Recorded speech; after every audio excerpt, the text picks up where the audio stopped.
Water rhythmically laps onto and over the shores of Lake Hylia, as if trying again and again to no avail to reach a young woman who cries somberly in the dark. Kilaria sat quietly on her bent knees, absorbed deep into a well of memories, not even aware enough to be disturbed and uncomfortable in the sinking mud. She caresses a princess flower and is hypnotized by its pulsating and fluorescent glow. To her relief, the terrible, caliginous, and abhorrent memory of Melania, the horse god, has gone from her. Then, like a series of photos, so quick and continuous her mind projects a boy saying, "Goodbye, Farmer Beau." It echoes in her mind. That boy was Daedalus, her brother. He politely waved his hand to a departing wagon. "Thank you, and sorry for the trouble." Even unto this point in her memory, Kilaria had forgotten how they, so luckily, escaped the spring and what unforeseen mysterious magic brought them home, or dreadful and weary path they must have taken. It had been so long since she thought about it. Surely she had suppressed the traumatic memory, for she could not bear to remember what was and what was to come thereafter. The rough sound of grinding cart wheels grew distant, while a man lifted his arm so it was just visible behind many bundles of tabantha wheat, and replied with a bellowing shout. "Oi! Not at all, my boy. You're lucky, you little ones. His voice grew ever fainter. Tend yourselves with care and sleep well, children. The days are long, but the years are short."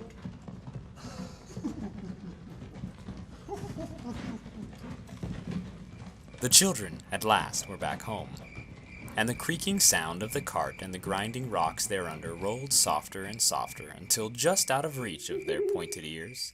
Revealed from the relative silence was an orchestra of critters, frogs, birds, and other such little creatures singing in the woodlands. Sunset fireflies twinkled like stars against the blackness of night, while restless crickets, who had endless stamina, played their legs together through the night like simple fiddles. Daedalus and Kilaria stood, feet planted firm, at the edge of the dirt path leading toward their home and thereby the stable. Their hesitation was not for a pause of relief by finding refuge from the violent and horrible night that lay behind them, but merely for the glaring, unforeseen presence of a candlelight that emanated rhythmically out of the stable windows, which no doubt signaled an impending judgment. If they entered, assuredly they'd be cast into a cringe-inducing ruling before the judge. They turned to look at each other, as if to study one another's expression, and from that, guess what each of them were feeling, or perhaps thinking. Daedalus looked as though he had an air of disappointment of the situation, or maybe it was a disapproval of her. She could not tell. In any case, Kilaria looked concerned. He jerked his head toward the house as if to say, "Go on, after you." But he did not speak. Moreover, Daedalus did not speak much, unless something needed to be said. So this was not an unnatural mannerism. In fact, he most often would shake his head, nod his chin, or give a soft grunt to communicate his understanding, disapproval, approval, or anything of the sort. This quirk annoyed Kilaria whenever he would do it, but of all the times, this could not be a worse time. She frowned at him. Kilaria saw him take the first step, his patience exhausted. He staggered. Daedalus? Her voice reflected a dire tone. Just before he limped over his damaged leg, he blinked his marbled blue eyes once, slowly, while taking a deep breath. Quickly, he reasoned in private, quietly in his own mind. An exchange of words with her would be futile. A skirmish only a fool would agree to. even unto a humiliating defeat. So Daedalus strategically and with restraint settled to accept her frown as her response, however unsatisfactory as it was. Daedalus! She hissed, but this time in a more urgent manner. This is because he continued to walk toward the light, granted with a crippling link in his step, but still quicker than she would like. His focus was straight and with purpose. This time she shouted a whisper. Daedalus!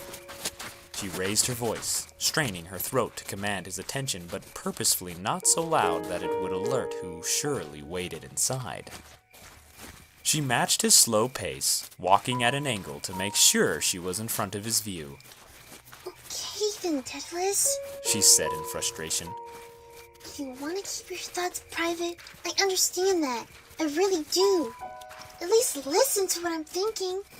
That's the least you can do, I beg you. Because I want to listen to you. I'll remind you what's fair. Will you not then at least procrastinate just a little? We've been in situations like this before, have we not? She dropped her eyes down, waved her hands with open palms, and raised her twinkling blue eyes up in remembrance. And please, tell me why should our previous adventures be kept secret but this one? Oh. Kilaria paused, and her cheeks flushed with guilt and embarrassment. Oh, goddess or horse. As certain I am as Hylian will return again, surely we both are to blame for that poor animal. Its blood is on both our hands. Not just one of us will bear that punishment. I know that much.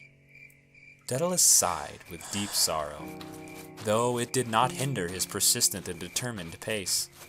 Frankly, She continued, the act was on you to follow me like you did. As a Hyrule knight into the gloom of shadow and darkness, through the woodland and over the swamps where the Enoch sleep. I'll make it very clear to you, Daedalus. Did you not see it possible that if you had not agreed to accompany me, I may have not even taken a step toward the spring? The truth is obvious. I do not know how to ride a horse. I told you as much. Tell me, Daedalus, didn't you determine it to be a noble quest? The stable door drew nearer, and was almost upon them. And tell me this also, my brave hero knight. Does my memory deceive me, or was it not you yourself who laid the matter of Malenia on the dinner table last night, calling one mom's opinion? In the end, I am led to believe this whole adventure was your idea, not mine. His stride, previously unaltered, was hindered and his heart fluttered with fear, but only for a moment. Her words lessened his spirit, lowered his heart by a quarter. Nevertheless, he moved forward, hoping for whatever awaits them in the light. For the darkness outside was frightening, suffocating, and he had grown fatigued of it. Losing control of the situation, if she ever had it, she grabbed his arm with one hand and with the other pinched the fabric of his tunic for a handle and begged, Come on, Daedalus! You gotta say something to me! These words, since the start recited like a spell, felt real to Daedalus, and even to Kilaria herself. However, the truth of the matter was that she knew hearing his choice of words and tone therein would indicate his mood and intent. She was attempting to gauge his emotional state, and therefore his present goal. What are you gonna say? She then burst out again in a shouting whisper. Stop! What are you thinking? Is this your wish to step inside and both of us be judged for the sins we most surely have committed against Mom? Can you accept this? And believe me when I warn you that I'm tired, frightened from the memories of tonight, and I'm becoming very anxious. Really, Daedalus, I'm feeling really sick. Would you stop, please? Let me gather myself. And we can then go in later. Please, I beg you. 10 more steps to the stable, out of the nightmare and into the light, and he was counting each one. She pulled in the other direction. Her feet slipped on the slick grass and mud, and though she desperately tugged, she she was so much smaller than him that her effort was in vain. Daedalus, come on! She growled and changed her pitch lower and more direct. I need to know how you feel right now. I'm worried about you. She was only worried about the light and her anxiety it triggered. Their mother, no doubt, was there, waiting, plotting, and filled with wrath. Judgment was coming in the end, and it provoked great urgency in her voice. If only she could get him to speak candidly, utter a word, anything at all that would guide her next choice of speech and inform her of what to say to him. All her enchantments and sophisticated spells that once worked had no more effect. All hope came crashing down when Daedalus swung open the stable door. The light flooded out and bathed her. It overwhelmed her. Kilaria was indisputably and verifiably about to die.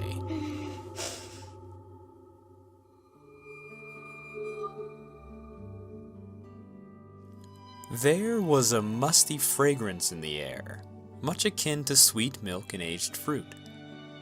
The scent was striking against the familiar scent of hay, mud, and horse droppings. Kilaria felt it was tepid inside and a little humid. She looked up at Daedalus, and he down at her, and they both were in accord that there was a calming and soothing mood there about the room. Her jaw relaxed open, and her pointed ears perked to the sound of a horse's soft nickering. And over by the mare's stall was Telma, sat on a bale of hay, hunched over in a shadow of exhaustion with a warm and worn shawl draped over her shoulders and a princess flower protected carefully in her closed hands by the stem. Draped over her shoulders was the very same shawl passed down in the family. Old and aged, prickly in some spots even, but it had a magical way of comforting its wearer. And in her hands rested a long-since-dead princess flower, for it glowed no longer, preserved in the family as a reminder of their fallen princess and of Hylia's prophesied return. Daedalus slowly, and with great contrition, made his way across the dimly lit stable to the back wall where their mother awaited, and with Kilaria not 2 steps behind him, folded into herself in his shadow. Telma sat facing toward the mare's stall and was so still and quiet they wondered if she had drifted off to sleep and was about her dreams. When they approached closer, they could hear a second, much softer and lighter nickering horse. A fresh foal came into view around the stall's doorway. Kilaria gasped and whispered with a lump in her throat. Look, Daedalus! She gave birth! All Daedalus could muster in the moment was a bittersweet smile, a nod of his chin in salute, and a short grunt from his nose. The colt whinnied and looked at the kids with its big black eyes, as if to say, "Hello, who are you?" Hi! Kilaria squeaked. That is when Telma turned her ear to the children behind her and sighed heavily. Kilaria broke her focus from the baby horse, snapped those big blue Hylian eyes to her mother, and took a timid step backward. To their bemusement, Telma was not surprised of their absence, nor did she stand in authority above them. She knew. She knew for a while now, and it showed in her long, weary expression. It was unfortunate for their scheme that fate would command a life anew be folded into the world during the time they were gone. Earlier in the night, a loud, insistent whinnying and relentless nickering had provoked Telma to awaken. She had investigated and was quickly bound in tending to the mare. That was when their absence was discovered, first by the empty stall and thereafter the empty beds. Kilaria averted her eyes, but Daedalus boldly stepped forward, on his good leg that is. All they could do now is wait, lips sealed shut, and perhaps plea for mercy and forgiveness when their time came to speak, or if it would at all.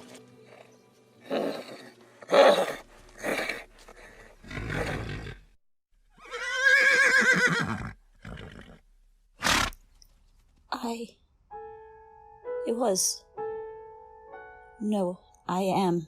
Telma paused and sighed again. She blinked, slow and weary, struggling to collect the words to adequately articulate the storm in her heart that pulled in every which way. I'm so sorry. She lamented with great mourning in her voice. The children were taken back by these words. Her words were not harsh and filled with wrath, nor did they bleed with spite or even indignation. In response, the children just looked at each other with the edges of their disbelieving and confused eyes. I know you took the horse earlier tonight. She continued, but then staggered from a sudden deflated chest. And I see you did not bring him back. She stopped herself, and a tear rolled down her cheek.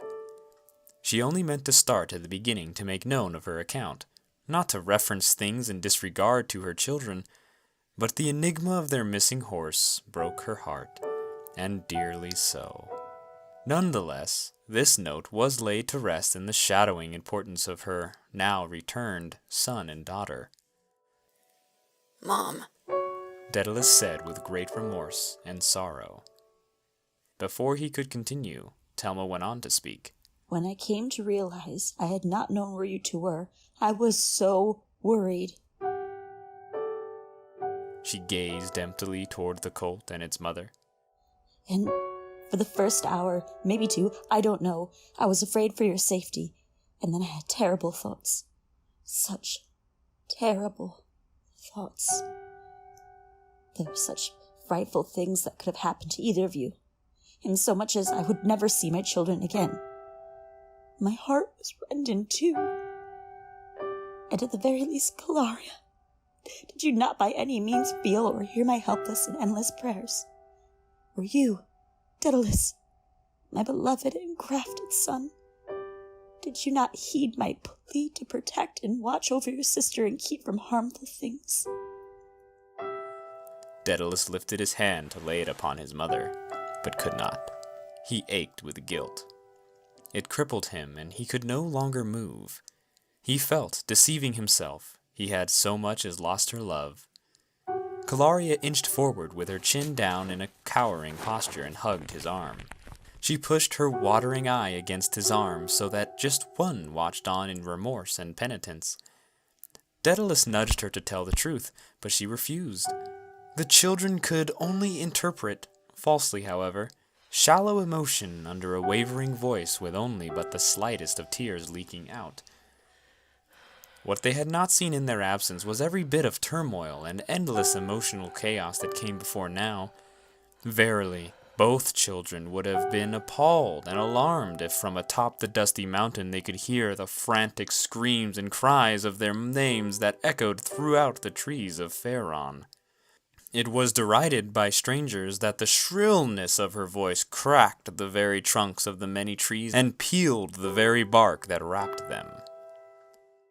Moreover, I have not since many years felt such a dark shadow of fear and dread take over me, Telma added. Perchance, I would not have become blind from crying eyes if you'd slipped away in the light of day. For many of the villagers and those from outside our village had pledged their feet, lamps, and swords even, to search where your bold and fearless feet had taken you, even unto wherever the horse god dwelt, no less. But the night was long, Daedalus. Kilaria. It was so long. Many of those who volunteered in her search party declared to wait until morning light, where the search would be, in the very least, productive. It was hopeless. By then, the mare had hooves protruding from her, and the foal was nearly upon us. Yes, for a while I prayed to the goddess Hylian to deliver colt without my aid.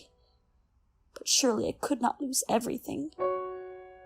If the mare or foal, or both, did not survive, not only would the farm be doomed, but I, as surely as Hylian would come again, would not have the strength to tarry further in this world.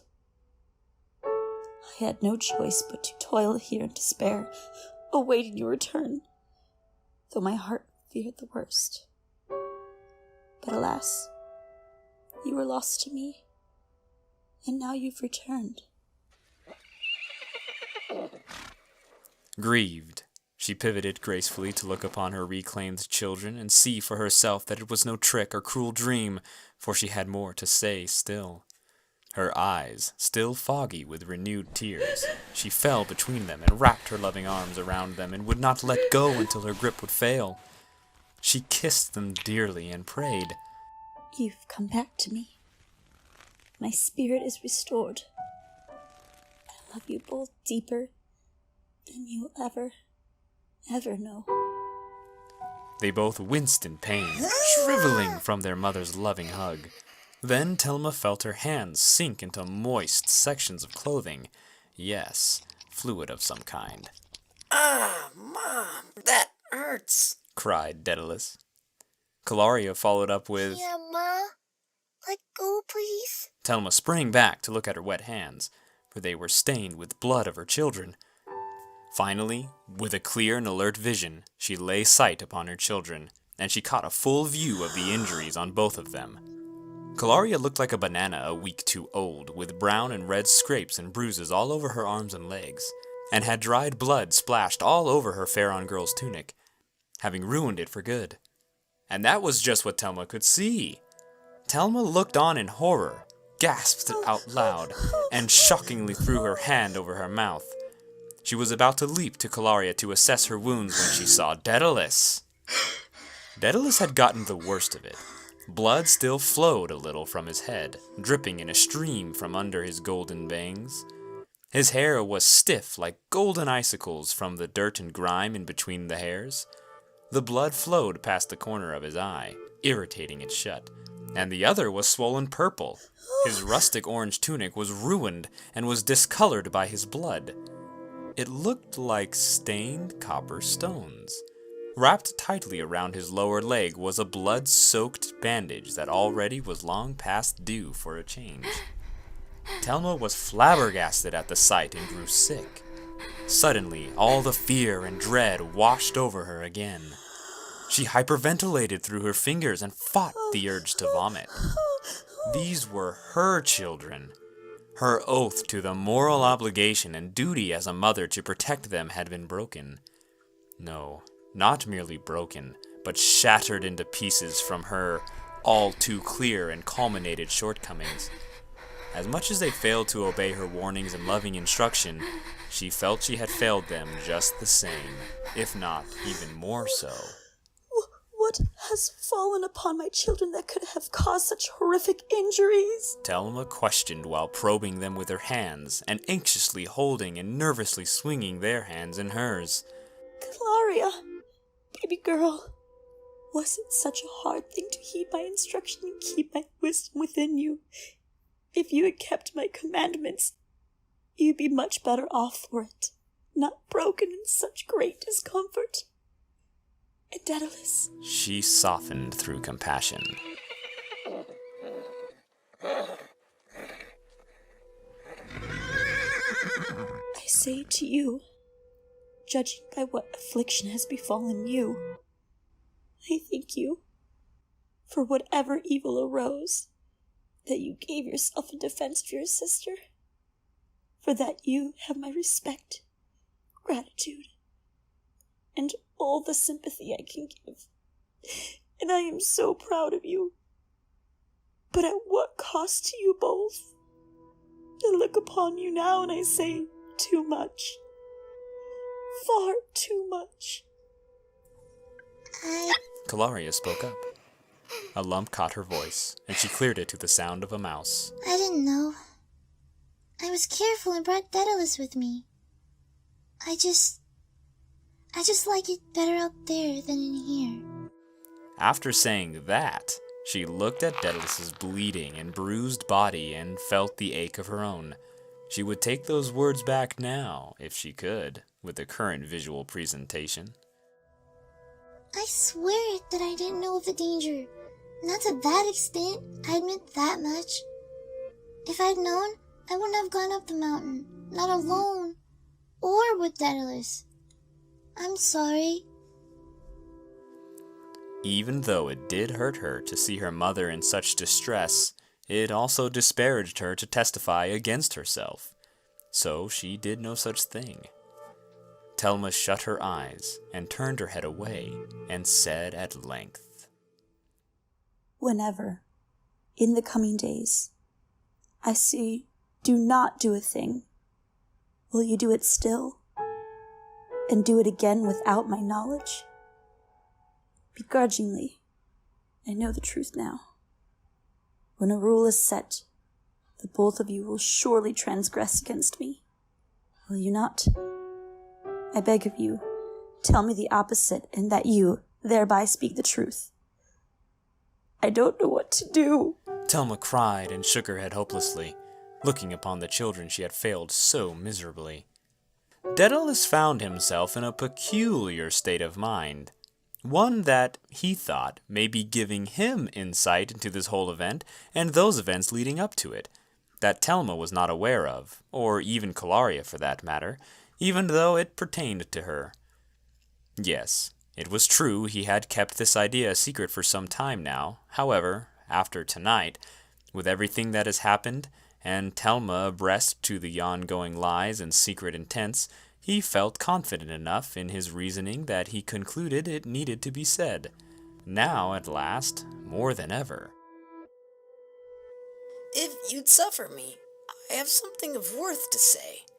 Daedalus timidly broke his silence, but grew strength in his voice, accepting the worth of what he was about to say. By no means do I purposely procrastinate, but I must preface this by letting it be known that I share in the blame for tonight's tragedy. You did say, Mom, to not travel up the mountain, and I did not heed your instruction. I did act against you, and I'm sorry. If you tell me not to do a thing, I promise I will not do it from this day forward.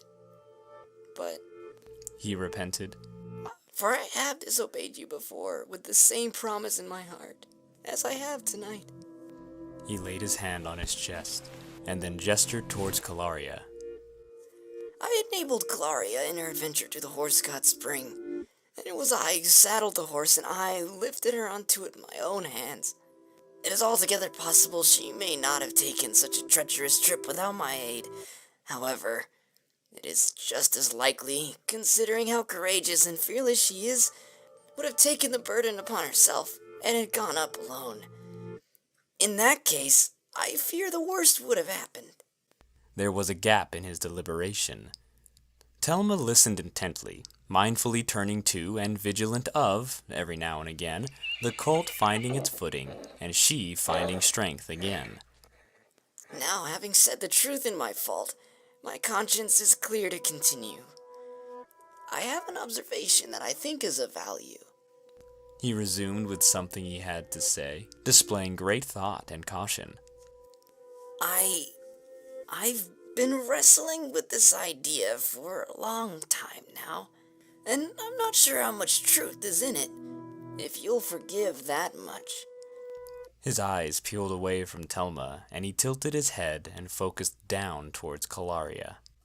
It's not just the way you treat me, but the way you treat your mom. My mind has been burdened, and my daydreams are often filled with the riddle of why you're always sneaking out, leaving home and leaving the farm too. Unless the weather be fiercely against you, I will in the sun or under the faceless moon without fail see you out there in the Farore woods, playing with ghosts, it seems. Rolling, shouting, playing melodies from that ocarina carved from the wood of far-off Deku trees. Forgive me for taking such record of you, Kilaria, and for thinking about you and your habits in such a great deal. However, after tonight, I must say what I know and I think I understand. I've been thinking about it tonight, especially with all that's happened. His voice tapered into a whisper. Kilaria frowned pensively and felt his collection of words forebode a claim, or even a libelous theory, that was not in her favor. If she was to be judged, Daedalus would surely smear whatever reputation, however small, she still had with her mother, thus making her sentencing that much more severe. Her reputation waned already, and even more so now, as if balancing on the edge of a great precipice of deceit and betrayal. Mind your words, Daedalus, Kilaria advised him, appearing low and vulnerable. At the same time, she shook her head shallowly to discourage him. She thought, fruitlessly howbeit, Telma would not see. She did, and took note. Kilaria then made an objection before her mother, and sneered. Is it a sin for me to spend time outside, but within the borders of the wild where I dare not go, because you've told me not to? She furrowed her brow toward her mother. I know the land well by now, and well enough to know where the evil beasts patrol and what monsters creep out from the shadows.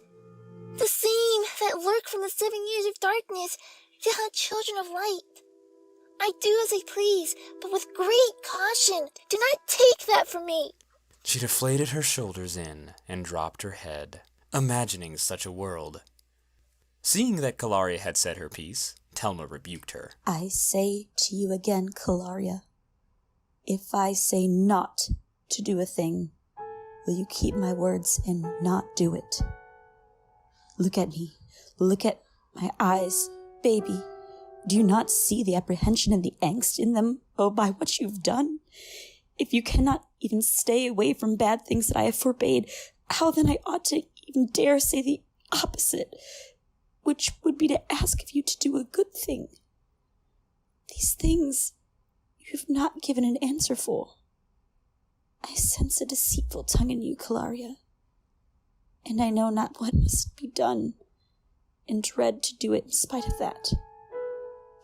Let Daedalus speak now, and shed any light he may have on this awful and dark morning. She turned back to Daedalus and wished that he'd continue. What more do you have to say? For too long have you forbade yourself to speak at length in my house. I have forever invited your words, Daedalus. You know that. Your voice is a song of healing to my ears, and my audience is always yours. Speak if you will. Okay, I will. Daedalus said, turning to Kilaria. You did not know me, and I was not a part of this family, of course, at the time, which is truly a loss to me, no doubt, but realize, moving forward, this doesn't invalidate my opinion. The special relationship you shared with your father was so cherished, apparent through you and your deeds, that I wish I was blessed with such a gift.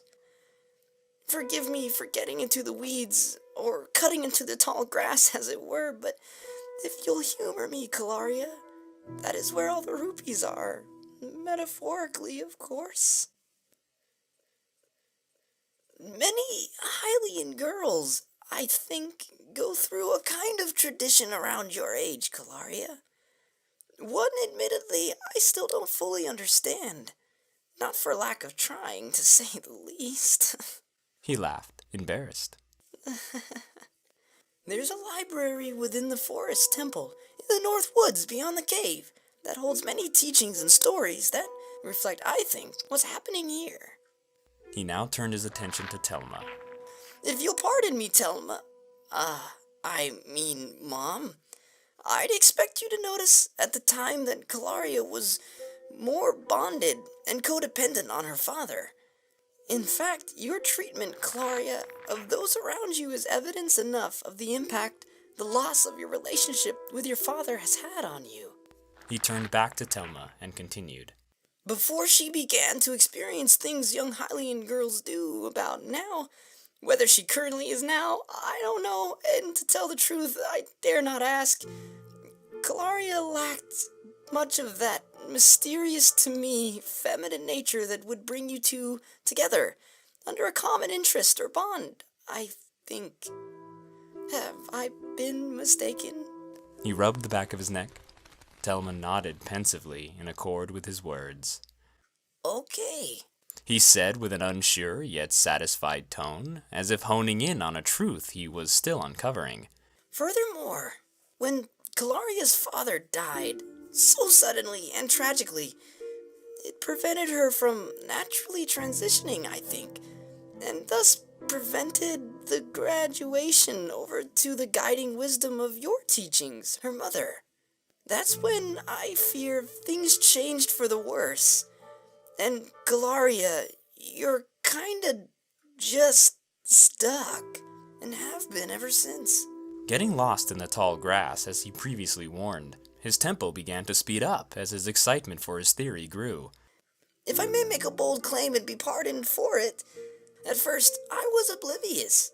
However, as I became learned of our mother's habits and mannerisms, I noticed a split in how she rebuked and instructed you.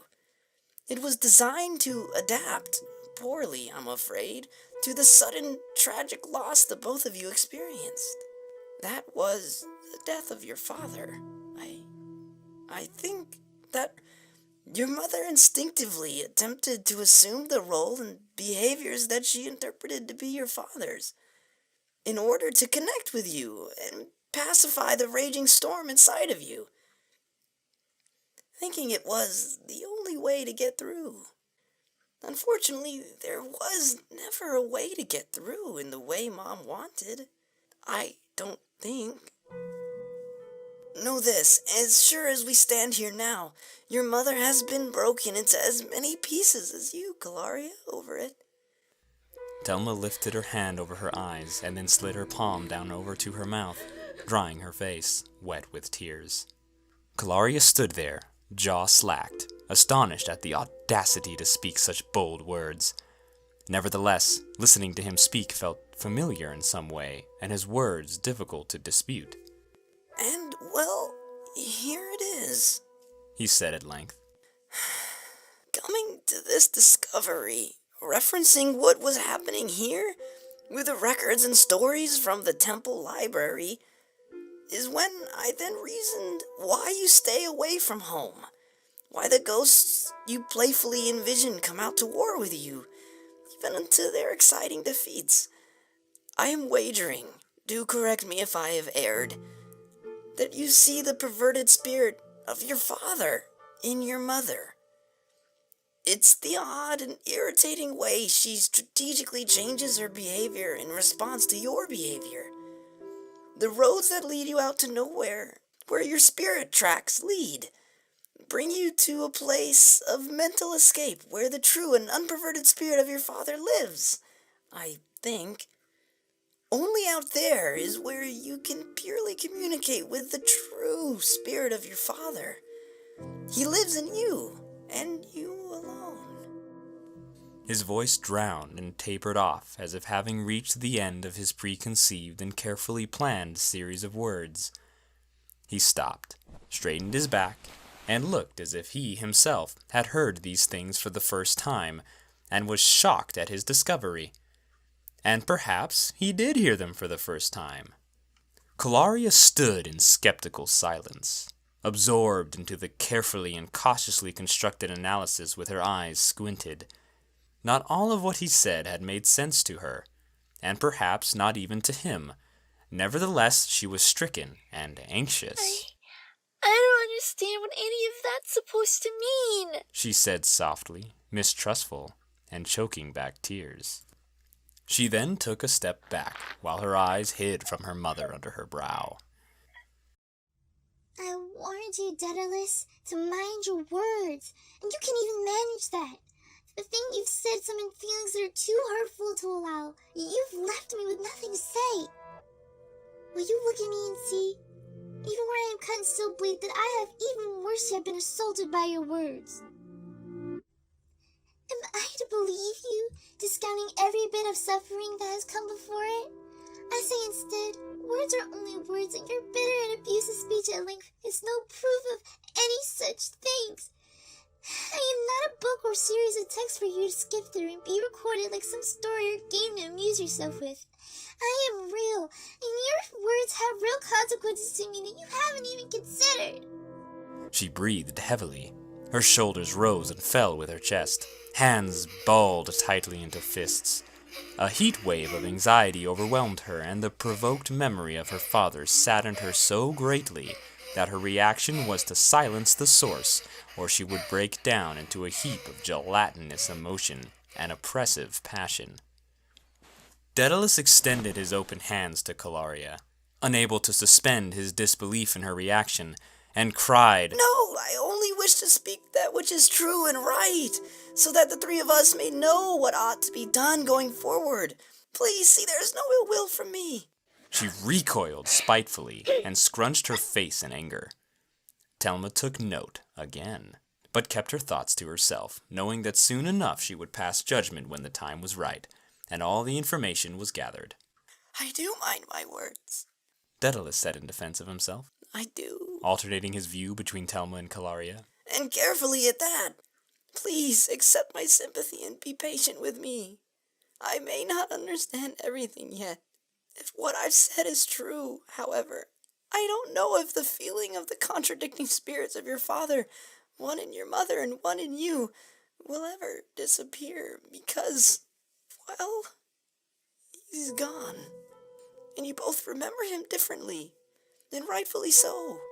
Whether it is apparent to you or not, Kilaria, I think you can't accept your mother because you reject that spirit of your father in her, and seek to preserve the memory of him so fiercely and passionately that you have, with my help, of course, put both of our lives in danger tonight.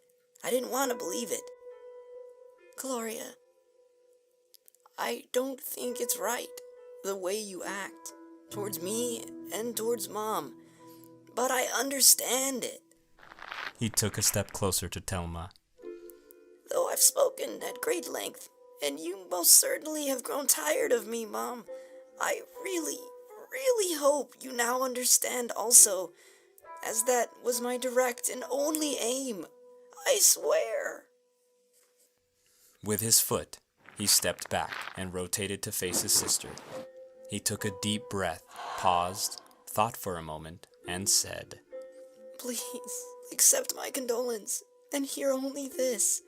If you choose not to hear anything else I've said tonight, if you're willing, you can tell me all about your dad. I wish to know him. I consider it forfeit to a great loss that I had not asked sooner. I wish for you to tell me all about him. You don't have to hold him inside, like a secret, all alone. I guess is what I'm trying to say. Hear this as well, for it is true and honest. I am sorry. I am so sorry about everything that's happened tonight. I am. Like waves crashing against castle walls, Kilaria heard his words, but stood there cold and wet with tears. Howbeit, his loving and thoughtful invitation did settle into her mind, and, even through a fervent resistance, already began to soften her barriers. Her arms folded, with a great weight on her shoulders and chest.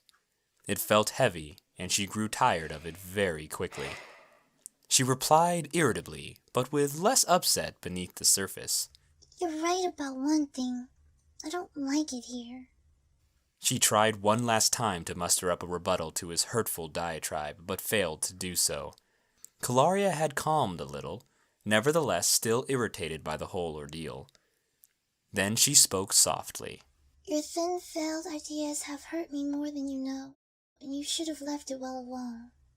As angry as she was, growing weary of the weight on her, she was warmed by the thought of sharing the loving memory of her father with someone she was close to. Though she refused to admit it, aloud anyway, it didn't sound that bad. Then another thought came to her.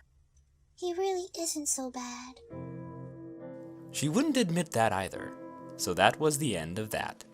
For now, anyway. Daedalus, Telma spoke at last. I have heard you clearly, and thank you for your honesty. And I'll say it again and again, that I'm so sorry. As if choosing to say one word at a time, she then looked at Kilaria, realizing not to leave her without a word to be said. Kilaria, I say also unto you, I am so sorry. With or without Daedalus' testimony, a dark cloud looms over you, my sweet Kilaria. And therefore I am sorry. For a different, but equal reason.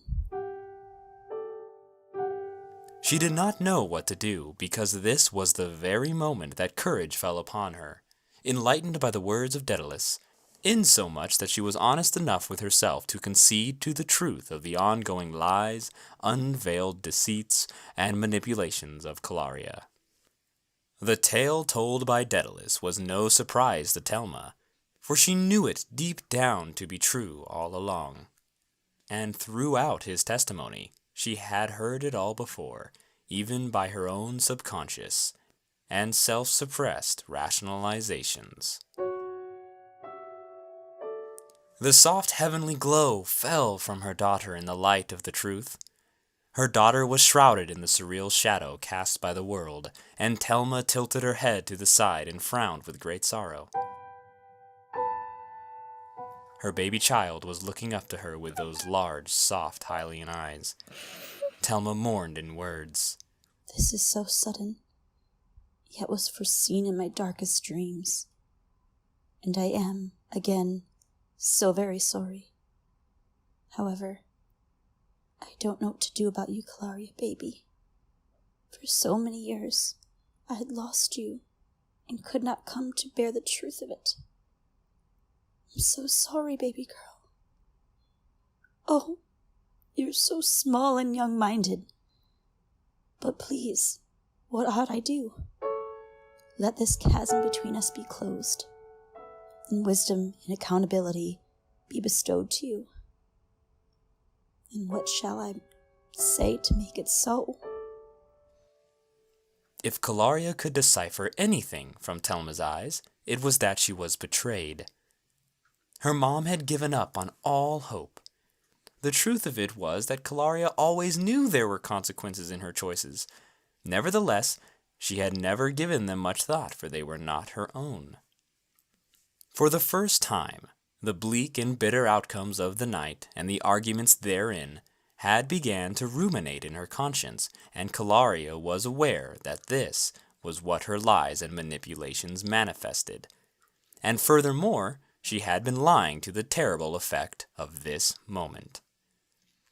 Judging the wounds on both children, Thelma determined Daedalus's were the most severe and needed immediate attention. That was versus Kilaria's bruises and scrapes. So Thelma gently reached out to Daedalus to usher him out of the barn. Before walking her son to the exit, Thelma lifted her head from deep thought and turned to Kilaria with carefully chosen words. Kilaria, She said sternly. you take selfish action with all the authority concerning your own choices, but with none of the responsibility for the effects that your choices have on other people around you. Does it not trouble you to see your brother worn and withered by the way you treat him? Notwithstanding, how should I, your own mother, be manipulated in such deceitful ways?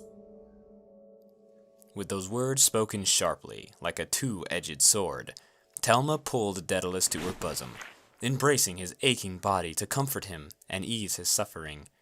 Kilaria looked upon again the cuts, bruises, and blood, the dripping blood that would not be so if she had not convinced him to travel to Horse God Mountain.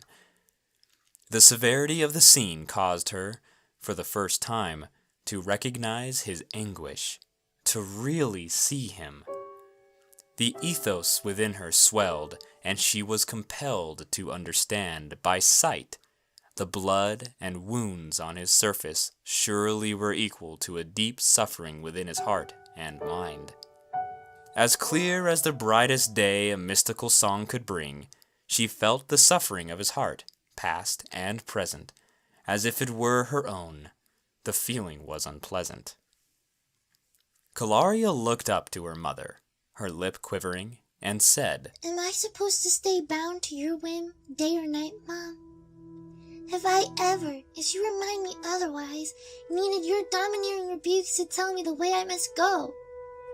Realizing that Daedalus gave witness to what may be considered damning truths that neither Telma or she knew of, Kilaria chose to lean in on the defaming accusations to her defense. I love you, Mom, but I love Father just the same. When I see light in your eyes, I know it is you, but there's a shadow I cannot unsee, which is, I guess, as Daedalus said, the ghost of Dad in you. She bit her lip and felt she had said too much, for the words sounded truer than she intended. While Telma was still processing what her daughter had told her, the gears in Kilaria's mind began to turn, shift, and change. She had laid the foundation for sympathy to be exploited. Although she regretted what Daedalus had attested to, she considered it necessary to conform to just a little of it in sacrifice for the cause. I love you, Mom, and I know you know that. What then do you ask me to do?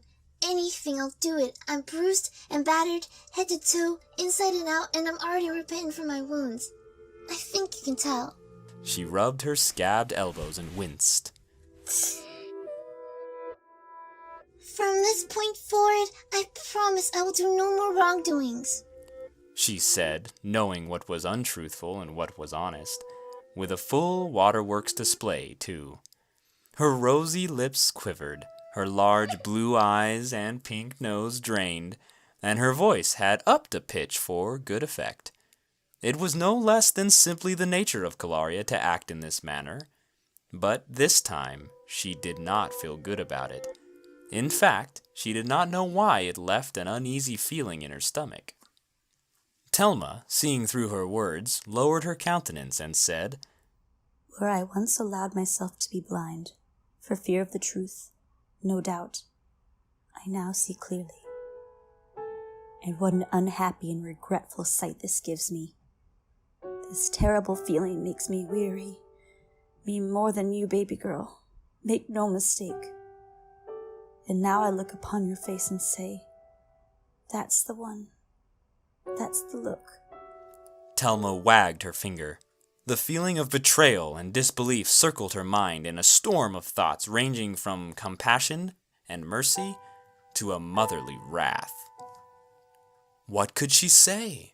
What could she do that would be a fair and merited response to years of lies and deceit? What ought I do with you, Kilaria? She questioned openly, almost as if asking her daughter directly. What would be fair and righteous judgment? You confined to your room for a fortnight. No, perhaps 20 days even. Shall you toil in the fields, come pumpkin harvest, until your debt is paid in full? Whatever ought I do in answer to what you've done for so long, unto this day even, and no doubt will continue to do, unless intervened with? She spoke with a wavering voice, hopelessly asking Kilaria herself for help in deciding her fate. It was self-evident in Telma's cringing face that every word she uttered felt ruthless and without love, yet altogether fair recompense. Wishing not to look upon her bruised body and fallacious expression, Telma averted her diligent eyes and turned away toward the foal and its mother resting after their laborious ordeal. There, a moment of clarity washed over her. The appropriate judgment formed crudely, but creatively, in Telma's mind. She lost herself deep within her contemplation while gazing at the colt finding its footing, and reasoned carefully this and that. With a long breath, she answered herself. What else can I do? She turned back to her child. I am so sorry in ways you will not yet understand, Kilaria, baby girl. I was to be the love of Nehru, to protect you, yet to the sickness in my stomach, I've let dark arrows pierce through my barrier. I have but no way to cast the light upon you in a way that you may keep and heed my instruction. I ought to raise you in such a way that you will go that way when grown, and in that way you will not depart from goodness and honesty. Therefore, in fear I've tried all else, I have made my decision. Telma paused and combed her fingers through Daedalus's hair and soothed him to be calm and at peace. Kilaria's eyes flashed in anticipation of her sentencing. Telma took a deep breath and spoke with conciseness. I say this now with great weight in my heart.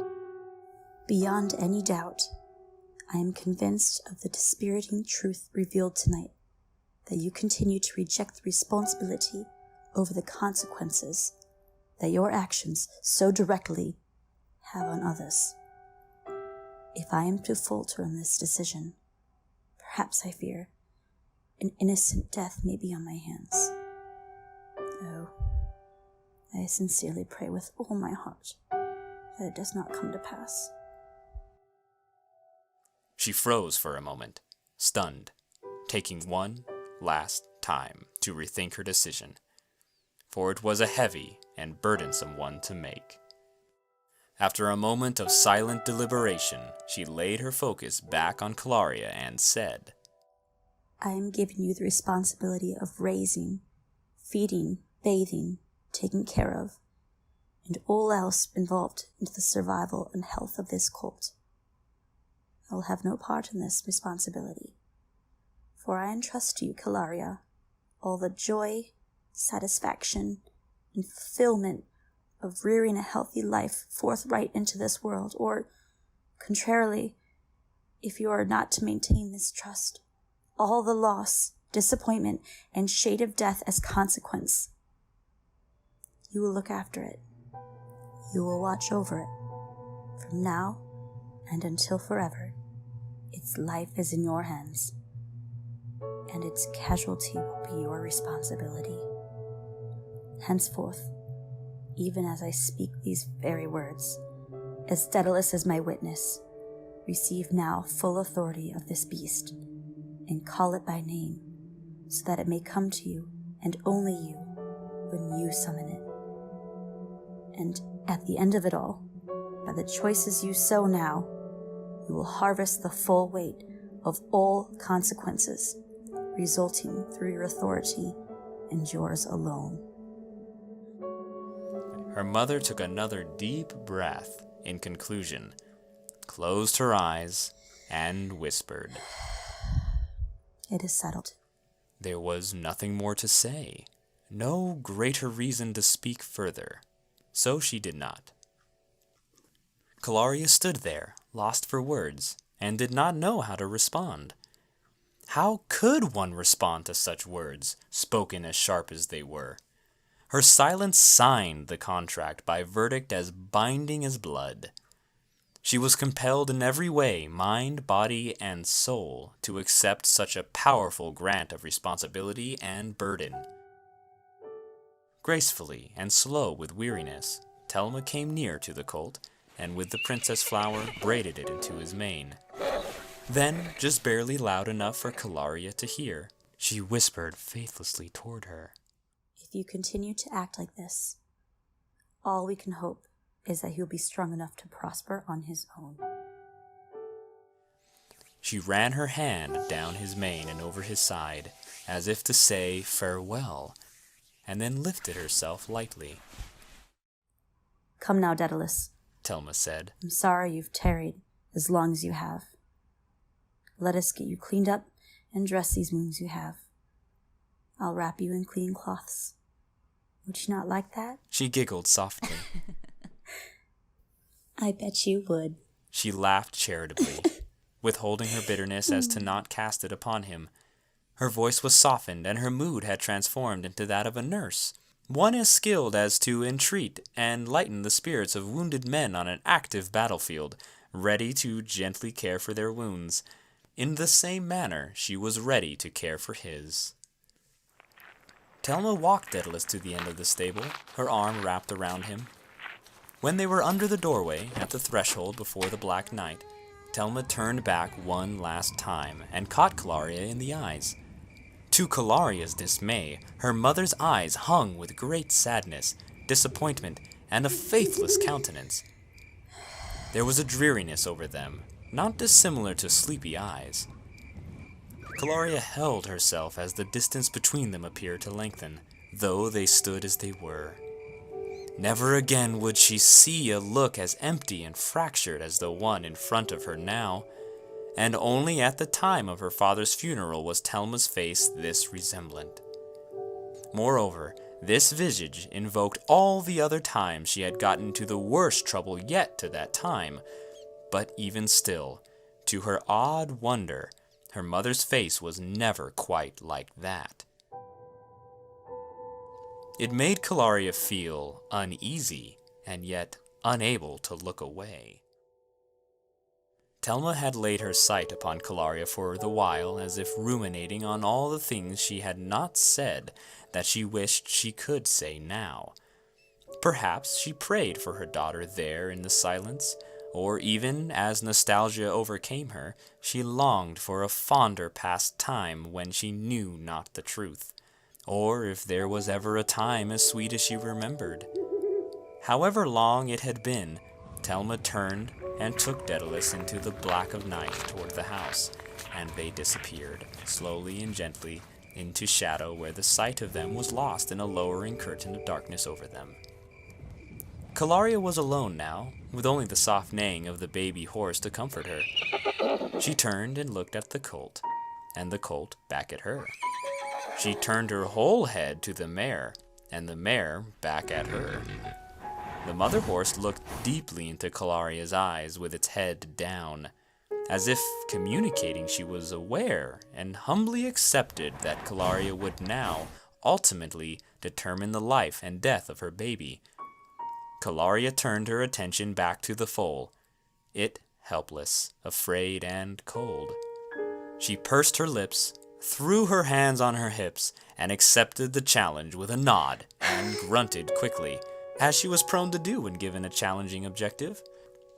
In order to take responsibility of the horse, remembering the words of her mother, she'd have to name him. What should I call you? She thought for a moment. Would it be fitting that I call you Epona? She laughed. Nah, that's just stealing the name of the horse from the legends that's been told to me. I think it's only fair that you need your own identity. She came close to the colt, careful not to startle the little thing, sat down, leaning herself on one arm, crossed her legs, then rested her chin on top her closed hand. Deep in thought, Kilaria had mindlessly picked up straw from the ground amongst many scattered pieces and played with it, squishing and bending it with her fingers, in search of a name, so that it may be fitting for the colt by way of how it came into this world and its potential destiny. She reminisced and ruminated over all that had happened that night, and through association of thought, even unto all that she had done and said. Kilaria contemplated many of the things about herself she supported and defended earlier in the night, and admitted, to the point of capitulation, that many times she had persuaded Daedalus to not only lie and protect her reputation with her mother, but also aid in countless adventures by way of coercion. She even took account of all he had ever done for her, including in particular what he had said that night. This she considered well, and reluctantly agreed his words to be true, now, privately after the fact. I'd never admit it out loud, would I? She thought to herself in self-reflection. From association with, and included as necessary evidence in, all that was debated that night, a remembrance of her father was aroused. Kilaria realized, with great concern and with jittering eyes, that her father had not been continually in her mind throughout the night, save the strenuous, in some ways abstract and toilsome argument that ensued moments ago. Her spirit became uneasy and filled with apprehension. She was forced to concede that when the blackest shadows had overtook them under Bronas forest, she had little need to call upon the ghost of her father for a heart cased in courage, seeing it was Daedalus who quieted her small plaintive sounds in the dead of night, and it was in fact Daedalus who she turned her attention to and smiled at, saddled in front of his embrace, safe and sound, when they rode past Ubota Point. where she shouted his name and demanded he look toward a structure of stones with the markings that identified it as the Shai Uto Shrine. Though they rode past in a blur, she was sure of it. Made afraid by the reality that she could not reconcile the memories to change the absolute evidence within them, she was alarmed and panicked to realize her father may not always in the future be in her thoughts and mind. Still, Why does this make me feel so sick? she wondered with concern, and sick insomuch that the room began to spin. She itched at her tingling hands and wiped the cold sweat from her brow.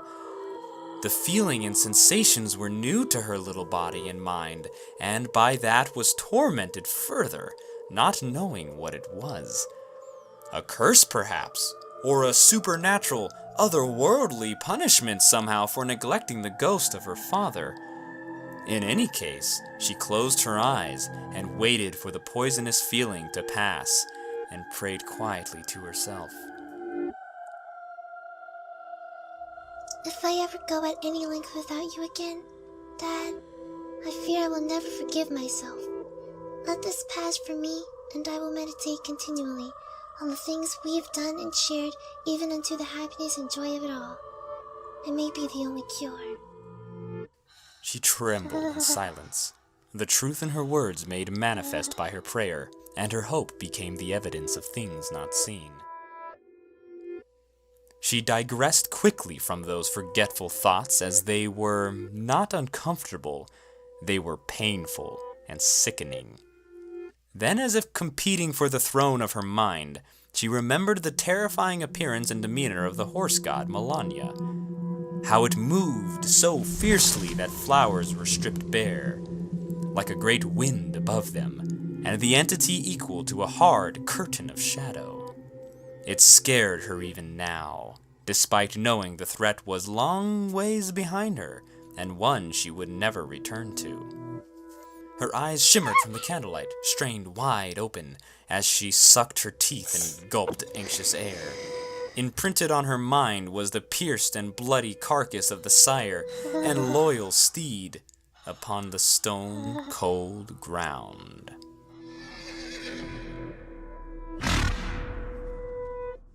Oh, She sighed. I'm sorry, little one. She became sad, and her eyes clouded before the newborn colt who rested peacefully beside his mother. He only turned his head at the sudden noise Kilaria made, nickered softly, looked at her with his big black stupid eyes, before swinging his head back under his mother, seeking his fill of milk. Both animals, oblivious to what Kilaria had referenced, and all of tonight's calamity. Seeing such apathy and cold indifference, Kilaria sniffled, then murmured, You know, you're lucky. I know that I'm alive. Do you? Could you tell me if you did know? She envied the blank, primitive, instinctually reliant naivety of the beasts. Who could command you to speak? Kilaria coveted the idea of peaceful ignorance and became lost in her own uncertainties and cried, If they did, would you know you are? Those of us who think, aware of ourselves as we are cursed. That much I know. I know I am me, and have the knowledge that I am alive, that I hurt, that I feel such terrible things, both good and evil. The goddess Nehru, through her wisdom, brought law to this world, and Farore had the courage to create the life that would abide by those laws. Isn't that right? she rhetorically asked nobody, trying to remember the teaching of the elders. But why do I know I'm alive and not you? Surely my descendants did not come from nothing or something separate altogether from the goddesses, for they abode by her laws, right? Why does the darkness scare me and the light bring guilt as I feel now? But you walk about either way, unchanged for the darkness or the light. As a beast of the field and by the laws Farore created, you live, eat, and die without sadness, fear, or happiness, nor with the knowledge of any good or evil thing done to you or against you, nor more than you can do an evil thing or a good thing. I still don't know why the goddess Hylian thought that we were good. If she was me, I would have put an end to our people and freed them from this cursed law they live under. Yet, in the chaos, I still can't bring myself to disbelieve that there is order and reason.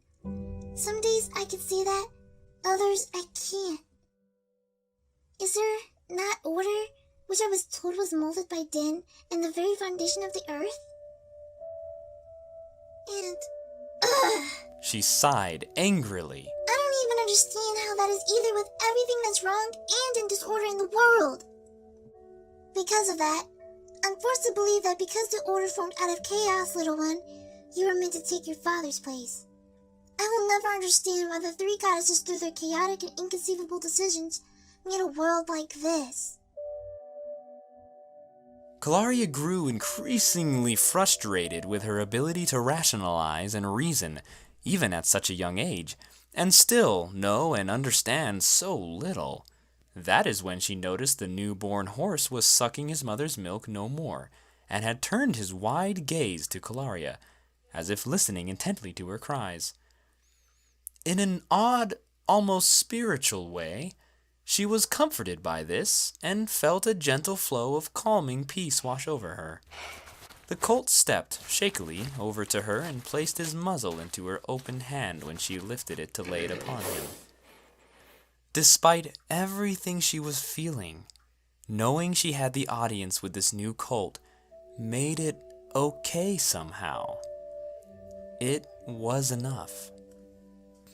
Kilaria was coming to understand that when the waters of Melania Spring washed over the beast, the spirit of Farore had made it so, by way of setting the law in the first days, that a life had came forth anew in the wake of the sire's death.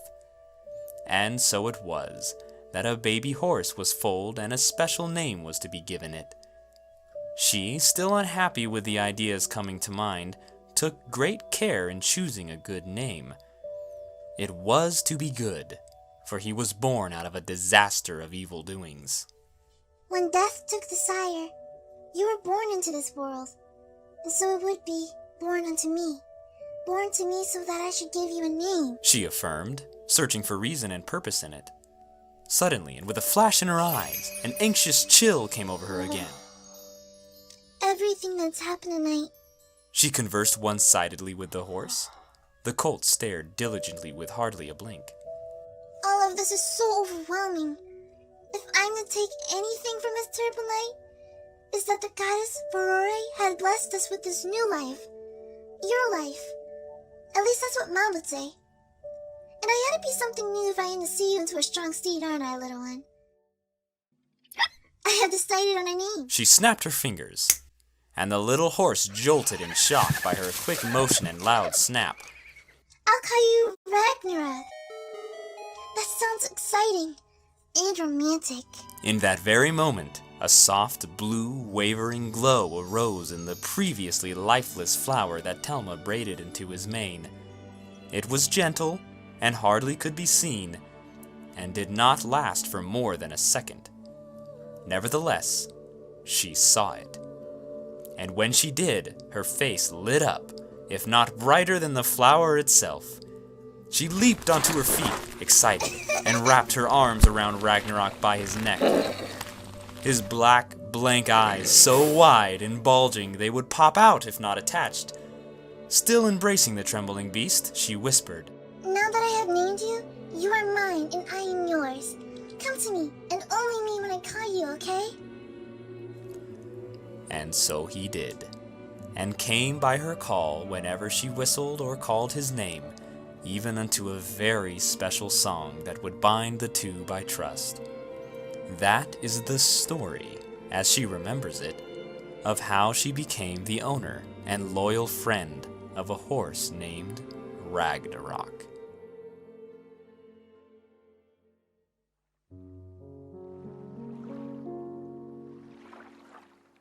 A watery drop lands on a soft petal that glowed fluorescent blue, affixed to the princess flower which was rooted in a slough beside the shores of Lake Hylia. It is cupped in a girl's hand. The teardrop finds its way into the sweet center receptacle and settles, making its home. The teardrop shines, twinkles, and glistens from the ambient blue glow of the flower like a star in the night sky. No, She says, as if accepting the inevitable. there's not another way.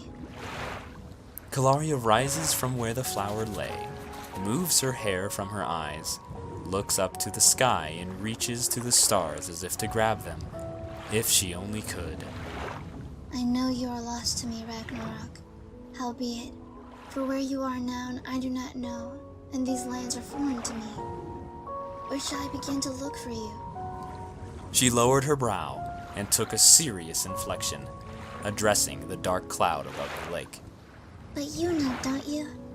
You said as much, for I shall take you for your word. At least for as much has been said for my horse. There, in the sky, it shall be. That is where I will begin to look for Ragnarok. If nothing else, perhaps I'll be able to see all of the land. From here, and all the way as far as Ridgeland, or maybe if I am blessed with long and distant sight, even unto Akala, which is beyond Elden, deep within the highlands. I made a promise to you, Ragnarok.